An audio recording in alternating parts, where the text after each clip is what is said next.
This method called completing the square is going to be immensely helpful in the future. It's helpful for circles. It's helpful for quadratic equations, which we'll talk about later. But anytime you have a z squared, this might be a valid approach to help you solve for z. So let's see. Let's complete the square given that z squared plus 7z is equal to 0. So from the notes above, I know I need to take this linear term and I need to cut it in half. And then I need to square it, and then that's what I need to add. So if I take that 7 right there, that constant in front of the z, I cut it in half, and then I square it, that's going to give me 49 over 4. So I'm going to take this equation, z squared plus 7z, and I'm going to add 49 over 4. But of course, I have to do it to both sides because I don't want to change anything, right? You don't want to write down something that's not true. So this equation becomes this equation if I add 49/4 to both sides. And the reason that I did that is because now this can be written as a square. And by that, I mean, I can write it as a parentheses being squared.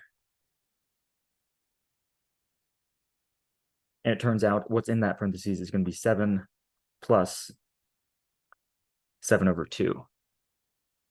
Right? When we cut that 7 in halves, that's what you're going to add. In fact, let's go ahead and show this. So here's a claim.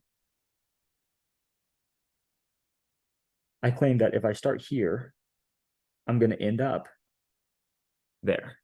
In fact, actually, let's just show that this is the same thing as this.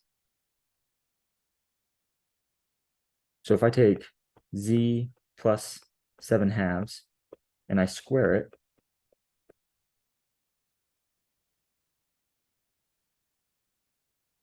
we go through this algebra, z times z is z squared. You have a z times a 7 halves. And then you have a 7 halves times a z. And then you have a 7 halves times a 7 halves. So that's 7 halves squared. You can kind of see that we're doing what we just did, just backwards. So this becomes z squared plus 7 halves z plus 7 halves z is plus 7z.